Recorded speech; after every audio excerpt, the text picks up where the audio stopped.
अस्सलाम वालेकुम दोस्तों, कियां आहियो तव्हां सब। उम्मीद है त तव्हां सब बिल्कुल ठीक ठाक हूंदव। दोस्तों, तव्हां सां हिकु अहम ख़बर शेयर कंदा हलूं मीर मोहम्मद लाखो उर्फ़ नब्बू कमदार जे हवाले सां। दोस्तों, मीर मोहम्मद लाखे खे माण्हू पंहिंजे नाले सां गॾु नब्बू कमदार सां पूरी सिंध हुनखे चङी तरह सुञाणींदी आहे।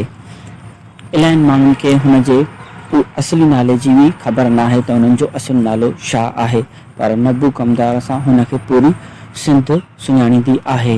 हुननि नब्बू कमदार जे नाले सां तमामु घणी शोहरत हासिल कई आहे।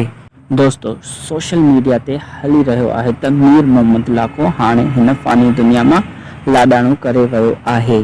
दोस्तों, इहा ख़बर कूड़ी ऐं बेबुनियाद आहे। हुननि खे कुझु बि नाहे थियो, वो बिल्कुलु ठीक ठाक ऐं सिहतयाब आहिनि। दोस्तों, अहिड़नि माण्हुनि खे अलाए छा मिलंदो आहे जेके ॿियनि खे मारींदा रहंदा आहिनि। कुझु ॾींहं पहिरियां अब्दुल मनान अब्बासी यानी मामा लालीअ जे बारे में अहिड़ा कूड़ा अफ़वाह हलाया विया हुआ, हाणे वरी हिननि जे बारे में। दोस्तों, हिननि जे ख़िलाफ़ कानूनी कार्रवाई कई वञे त जीअं हे ॿियनि जे बारे में अहिड़ो ग़लति सलत न ॿुधाइनि ऐं न लिखनि।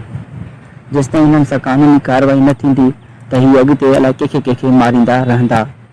दोस्तों, मीर मोहम्मद लाखे जो हिकु ताज़ो वीडियो तव्हांखे ॾेखारियूं था जंहिंमें हू पंहिंजे ज़िंदगीअ जो हाल अहिवाल बयानु करे रहियो आहे। थोरी क्लिप उहा ॾिसिजो। हू बिल्कुलु सिहतयाब आहे, हुनखे कुझु बि नाहे थियो।